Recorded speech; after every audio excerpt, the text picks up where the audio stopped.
10% کہا جاتا تھا، جبکہ محمد رضا پہلوی امریکہ سے اپنا کمیشن اور پرسنٹیج الگ لیتا اور طوفانیان اپنا کمیشن الگ دریافت کرتا تھا۔ اس طرح نہ تو کوئی بات ہوتی نہ ہی کوئی اختلاف ہوتا۔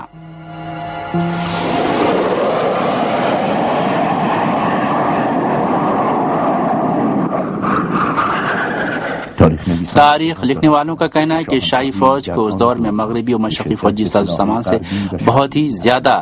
لیس کر دیا گیا تھا۔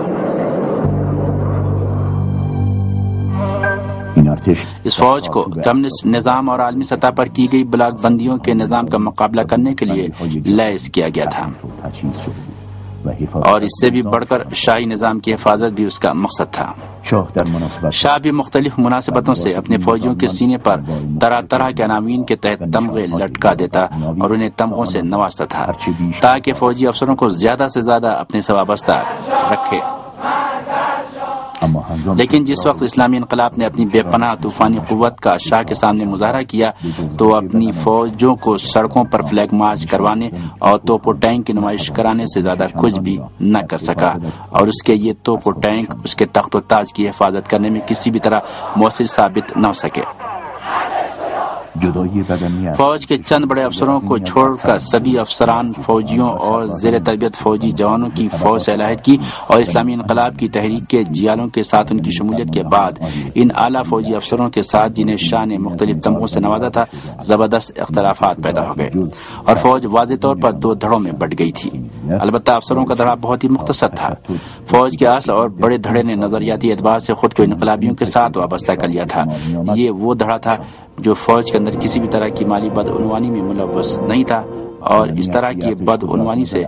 دور رہا کرتا تھا۔ فوج کا یہ اصلی دھڑا جو کل فوج کا 95% تشکیل دیتا تھا، قوم اور اس کے قائد کے خلاف کارروائی کرنے کے لیے فوجی کمانڈروں اور اعلیٰ حضرت کے احکامات کو بجا لانے کو کبھی بھی تیار نہیں ہوتا تھا۔ یہ دھڑا نظریاتی اور اعتقادی اعتبار سے قوم کی طرح ایمان اور اعتقاد کے اعتبار سے مستحکم نظر آتا تھا۔ اسی لیے آئے دن یہ خبریں موصول ہو رہی تھیں کہ فوج کے جوان فوج چھوڑ کر بھاگ رہے ہیں، اور نتیجے میں قوم کے خلاف فوج کی کارروائی مؤثر نہیں ہو پا رہی تھی، اور یوں شاہی فوج کے سارے اسلحے دھرے کے دھرے رہ گئے تھے۔ دوسری طرف فوج سے پیش آنے میں امام خمینی کی انتہائی کارآمد تدبیر اور فوج سے نہ ٹکرانے کے بارے میں عوام کا فیصلہ عملی طور پر اس بات کا باعث بنا کہ شاہی حکومت قوم کے خلاف فوج کو استعمال نہ کر سکے۔ فوج اس وقت جس پوزیشن میں ہے اور عوام نے جو تحریک شروع کی ہے اس کے پیش نظر معلوم نہیں کہ فوج شاہ کے وفادار ہے کہ نہیں، بلکہ قوم تو خود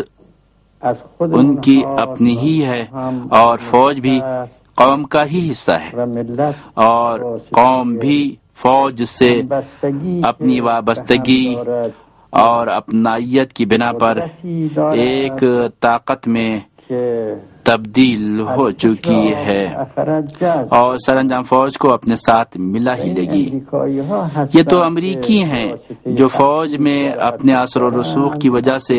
فوج کو اس لیے استعمال کر رہے ہیں کہ وہ شاہ کی حفاظت کرے، وگرنہ یہ بھی معلوم نہیں کہ فوج شاہ کی وفادار ہے بھی کہ نہیں۔ اگر مان بھی لیا جائے کہ وہ شاہ کی تابع فرمان ہے، پھر بھی قوم فوج کو اپنے ساتھ ملا لے گی۔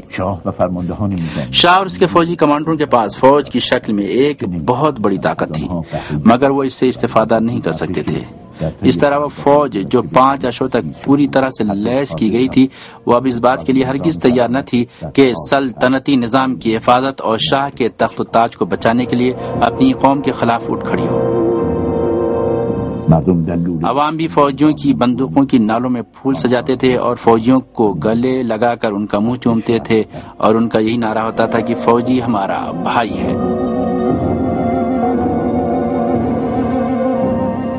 محمد رضا پہلوی کے چاپلوسوں میں سے ایک چاپلوس کا بیان، جو ابھی بھی 30 سال کے بعد بھی شاہ کو ہی اپنا بادشاہ کہتا ہے، یعنی ہویدا کی کابینہ کا وزیر اطلاعات و سیاحت داریوش ہمایوں کہتا ہے، دلچسپ بات یہ ہے کہ شاہی فوج کو در حقیقت ہر طرح کی بغاوت کو ناکام بنانے کے لیے تیار کیا گیا تھا۔ محمد رضا شاہ اپنے 37 سالہ دور حکومت میں یہی کوشش کرتا رہا کہ وہ فوج کو ہر طرح سے تیار رکھے اور فوج کو اس طرح سے بنائے کہ کسی بھی طرح کی بغاوت کا امکان ہی پیدا نہ ہو سکے، اور اس نے یہ کام بھی بہت ہی اچھے طریقے سے انجام دیا تھا۔ عوام سے فوج کی دوری اور فاصلے کی ایک بڑی وجہ یہ بھی تھی کہ فوج کے اندر ہزاروں کی تعداد میں امریکی فوجی ماہرین کی شمولیت تھی، اور یہ امریکی فوجی ماہرین ہی دراصل شاہی فوج کے اصلی کمانڈر سمجھے جاتے تھے۔ امریکیوں کو جو ایران کے اس وقت کی پارلیمان کے دونوں ایوانوں کے ذریعے پاس کیے گئے شرمناک کیپٹلزم قانون کے تحت ہر طرح کا عدالتی اور سیاسی تحفظ حاصل تھا، بظاہر ایرانی فوجیوں کو ٹریننگ کا کام سونپا گیا تھا اور فوج کو جدید سامان سے لیس کرنا بھی ان کی ذمہ داری تھی، لیکن حقیقت تو یہ ہے کہ امریکی فوجی ماہرین کے ہی ہاتھ میں شاہی فوج کے تمام امور تھے، اور ان امریکی فوجی ماہرین کے مقابلے میں حتی محمد رضا پہلوی کو بھی کچھ کہنے کا حق نہیں تھا۔ فوج میں امریکی فوجی ماہرین کی اس طرح کی آمرانہ مداخلت نے شاہی فوج کے ایرانی جوانوں کو ایک طرح کے احساس حقارت میں مبتلا کر دیا تھا، اور یہ وہ احساس تھا جس نے انہیں شاہی نظام سے برگشتہ کر کے رکھ دیا تھا، جبکہ شاہ یہ سمجھ رہا تھا کہ پوری فوج اس کے حکم کی تابع ہے، لیکن وہ نہیں جانتا تھا کہ اسلام پسندی اور وطن پرستی کا جذبہ فوج کے اصلی دھڑے میں گھر کر چکا ہے۔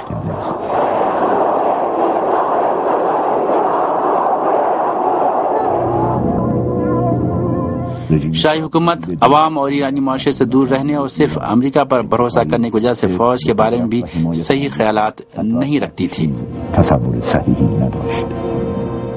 شاہ نے 1978 کے موسم گرما سے فوج کو عوام کے مقابلے میں جنگ کے لیے میدان میں اتار دیا تھا۔ پہلے اصفہان میں کرفیو اور ایمرجنسی نافذ کی گئی، اور پھر 11 دیگر شہروں میں سڑکوں پر ہزاروں فوجیوں کو تعینات کیا گیا۔ سڑکوں پر کئی مہینوں تک فوجیوں نے تعینات رہنے کی وجہ سے عوامی مظاہروں، مطالبات اور ان کے نعروں کو قریب سے دیکھا اور سنا تھا۔ جنرل قراباغی نے، جو پہلوی حکومت کی فوج کا آخری فوجی سربراہ تھا، اپنی کتاب میں لکھتا ہے،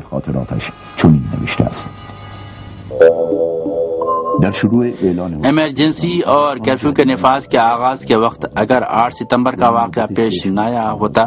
یعنی 6 مہینوں تک اگر فوجیوں کو سڑکوں پر تعینات نہ رکھا جاتا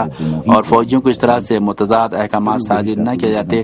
اور اس طرح کا حکم نہ دیا جاتا کہ آج لوگوں پر فائرنگ کر دو اور پھر اگلے دن کہا جاتا کہ فائرنگ مت کرو،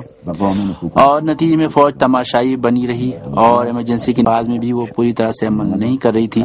لوگ مظاہرے بھی کر رہے تھے اور حکومت کے خلاف نعرے بھی لگا رہے تھے، اور فوج بھی سب کچھ دیکھتے ہوئے کچھ نہیں بول رہی تھی، اور اس کے ساتھ ہی عوام ان کے قریب آتے اور انہیں اپنے مظاہروں کے مقاصد سے آگاہ کرتے اور یہ کہتے کہ اے فوجیو، تم کس کی خدمت کر رہے ہو؟ جاؤ اپنے والدین کے پاس جاؤ، انہوں نے تمہیں خط لکھ کر بلایا ہے۔ مسئلہ یہ ہے کہ لوگ مذہب کے راستے سے وارد ہوئے، اور ہماری مسلح افواج کے جوان بھی اکثریت شیعہ تھی، مسلمان تھے، ان کے اپنے دینی